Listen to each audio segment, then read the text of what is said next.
Bismillahirrahmanirrahim. Assalamualaikum warahmatullahi wabarakatuh. Kami dari kelompok 7 akan mereview jurnal tentang penentuan kadar fosfat dalam air sungai dengan metode spektrofotometri visible. Latar belakang. Di latar belakang kita terfokuskan pada penurunan kualitas air sungai. Sungai merupakan ekosistem yang paling sangat bermanfaat bagi makhluk hidup di dunia ini ya. Untuk apa? Fungsinya banyak ya. Buat air minum, buat irigasi, buat mungkin peternakan bisa, dan lain sebagainya, banyak ya. Nah, maka dari itu, seiring berkembangnya zaman, sungai yang ada di daerah kita nih terutama banyak yang tercemar. Karena apa? Hal kecil sebenarnya, membuang sampah pada sungai itu hal kecil yang masih sering kita lakukan. Dan kalau dalam skala besarnya mungkin limbah pabrik ya masih dibuang ke sungai sehingga sungai tersebut tercemar. Nah, sungai tercemar pasti mengandung senyawa-senyawa yang berbahaya. Salah satunya adalah fosfat. Di dalam praktikum kali ini kita akan menentukan bagaimana cara kita untuk mengetahui kadar fosfat dalam air sungai tersebut menggunakan metode instrumen spektrofotometri visible ataupun spektrofotometri UV-Vis. Setelah kita menentukan, lalu kita bandingkan dengan standar baku fosfat dalam air menurut pemerintah nomor 82 tahun 2001.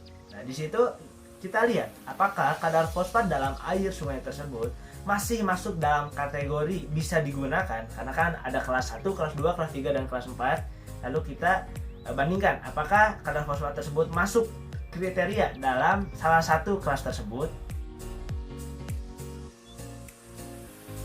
Nama saya Alisa Rahma, absen 2. Di sini saya akan menjelaskan tujuan, prinsip, dan teori dasar. Yang pertama, tujuannya itu untuk mengetahui kadar fosfat dalam air limbah sungai dengan metode spektrofotometri visible.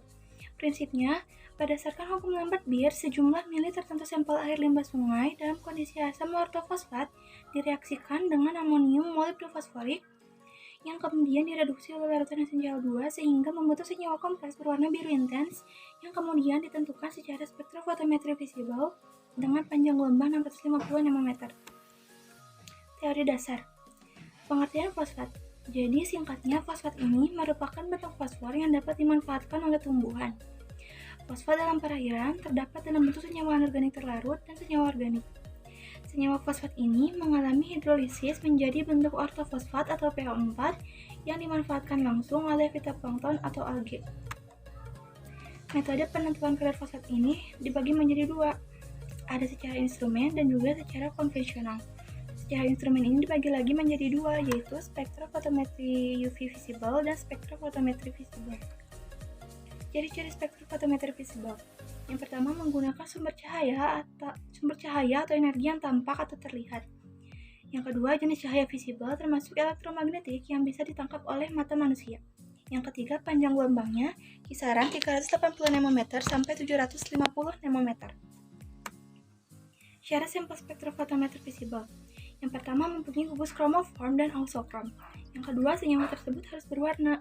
Yang ketiga, panjang gelombangnya 380 nanometer sampai 780 nanometer atau 400 nanometer sampai 800 nanometer. Selanjutnya, sifat-sifat reagen pembentuk warna. Stabil dalam larutan, pembentukan warna harus cepat, tidak boleh menyerap cahaya, harus spesifik untuk komponen yang akan dianalisa, tidak boleh ada gangguan dari komponen lain, harus dapat menghasilkan reaksi yang berwarna. Pembagian daerah UV visible. Yang pertama, ini panjang gelombangnya 410, warna yang diserapnya violet dan warna yang diamatinya kuning hijau. Yang kedua, panjang gelombangnya 430 nanometer, warna yang diserapnya biru violet, warna yang diamatinya kuning. dan seterusnya. Selanjutnya ada rangkaian dan fungsi dari bagian alat. Yang pertama, sumber sinar radiasi melewati monokromator. Lalu sinar putih terpisah menjadi semua warna dari visible spektrum. Lalu sinar melewati filter untuk memblock out sinar yang tidak diinginkan. Lalu sinar melewati sampel dan bagian yang tidak terabsorpsi mengenai fotodetektor. Yang terakhir, sinar akan menjadi output. Sumber cahayanya adalah polikromatis, sehingga yang dipakai adalah lampu Wolfram. Lalu ada fungsi dari bagian alat. Yang pertama, celah ini tuh untuk memfokuskan cahaya yang masuk. Prisma untuk mendispersikan cahaya polikromatis menjadi monokromatis. Grating atau kisi difraksi untuk meratakan hasil pendispersian cahaya yang nantinya dapat dijangkau oleh seluruh jangkauan spektrum panjang gelombang yang diinginkan. Celah out untuk meneruskan cahaya yang sudah menjadi monokromatis menuju sampel. Sel sampel fungsinya untuk menyimpan sampel. Dan terakhir, detektor fungsinya untuk mengukur intensitas radiasi yang ditransmisikan oleh sampel dan mengukur intensitas radiasi tersebut. Saya di Narsa Sapiala absen 7. Di sini saya akan menjelaskan alat, bahan, dan juga prosedur. Alat-alat yang digunakan adalah spektropotometer kinesis, 10S UV, PIS, thermos, kinetip, kupet, timbangan analitik, beaker glass, labu ukur, pipet volume, pipet ukur, Erlenmeyer, pipet tetes, dan mikropipet. Sementara untuk bahan-bahannya yaitu sampel air sungai, larutan standar KH2PO4, amonium molibdat, SnCl2, dan Aquades. Untuk prosedurnya yang pertama yaitu pembuatan larutan induk fosfat 1000 mg per liter, minimal 0,1 gram KH2PO4.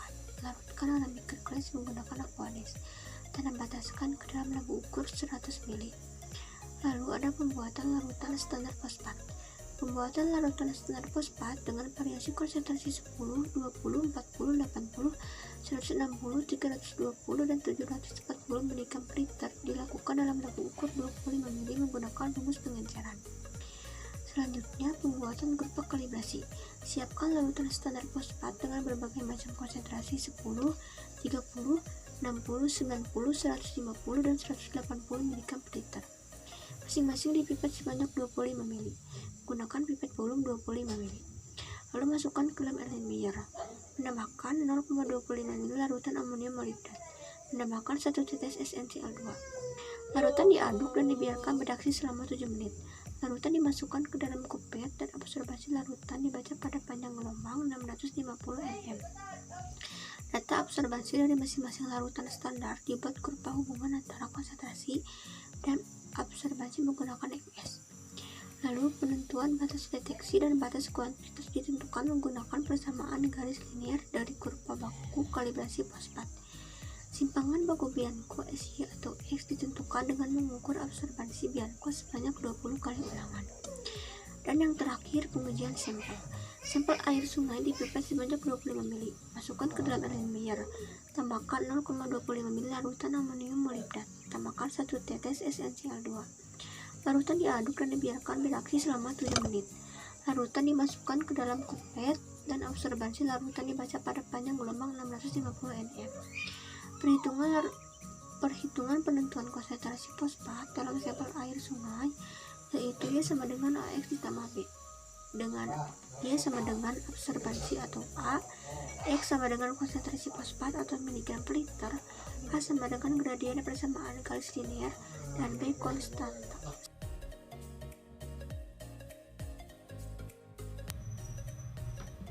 Hasil dan pembahasan.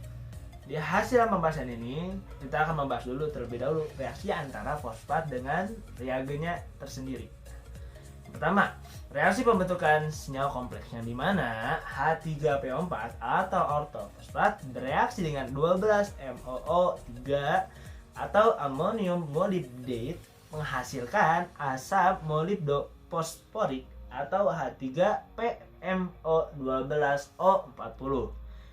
Lalu setelah senyawa kompleks tersebut dibentuk, lalu direduksi dengan senyawa Sn. Nah, yang tadi asam molibdofosforik direaksikan dengan SnCl2 sebagaimana reaksinya MO6+ berikatan dengan P plus SN2 plus menghasilkan NO4 plus berikatan dengan P plus SN4 plus.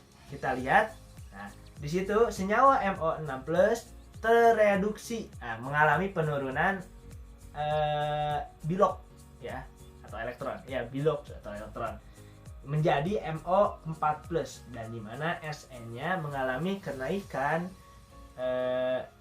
elektron atau bilok ya, dari SN2 plus menjadi SN4 plus, yang dimana di situ tuh MO4 plus berikatan dengan P itu merupakan senyawa larutan molybdenum yang berwarna biru intens, yang dimana syarat spektrofotometri visible merupakan salah satunya adalah larutannya harus berwarna sehingga nanti dapat ditentukan secara visible atau sinar tampak. Lalu kita masuk ke kurva kalibrasi serta grafik. Di tabel yang pertama merupakan hasil pengukuran absorbansi dalam pembuatan kurva kalibrasi, yang dimana di sini tuh kan ada bervariasi ya, dari konsentrasi 10 hingga 180 dan absorbansi yang bervariasi juga.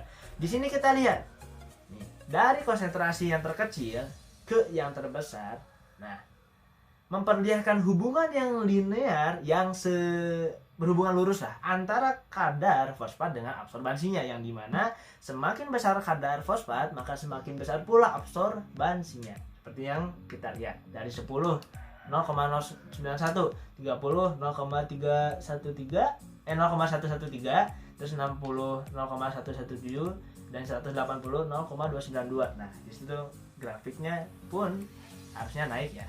Nah, kita lihat di tabel kedua ada kinerja kurva kalibrasi fosfat, yang dimana menyajikan kurva kalibrasi yang dihasilkan meliputi persamaan garis Y sama dengan 0,0011x plus 0,0648 dan nilai regresinya 0,9371, yaitu 317. Itu didapat dari mana? Dari perhitungan Microsoft Excel, jadi sudah otomatis ya.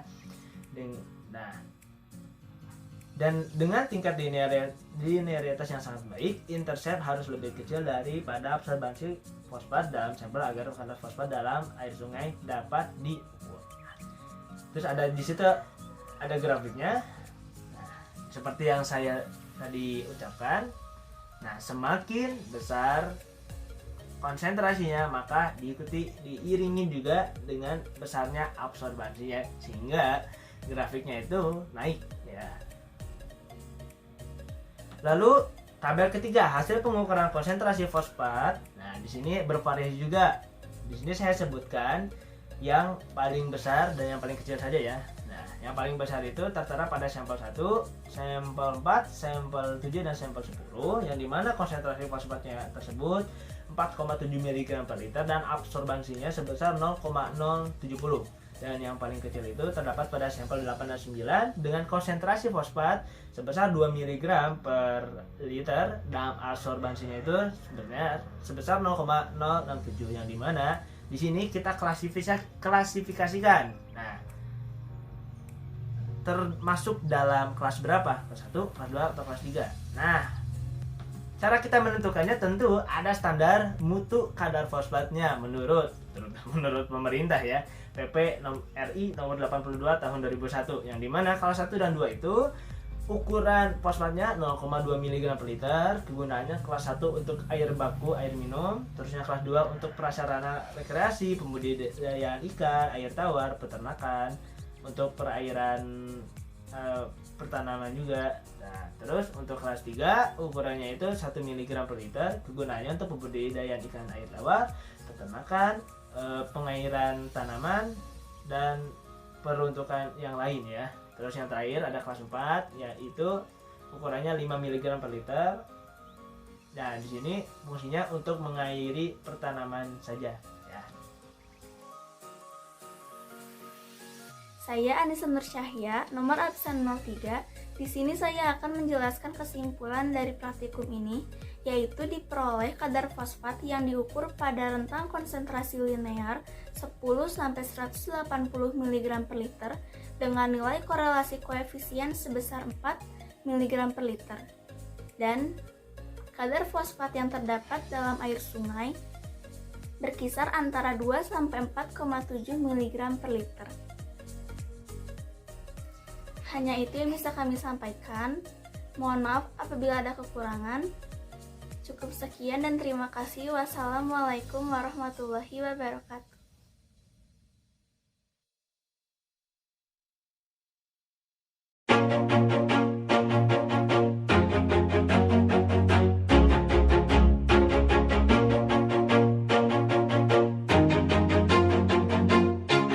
Always do it on my own, so I gotta get through it. And the only thing I know is to love what I'm doing.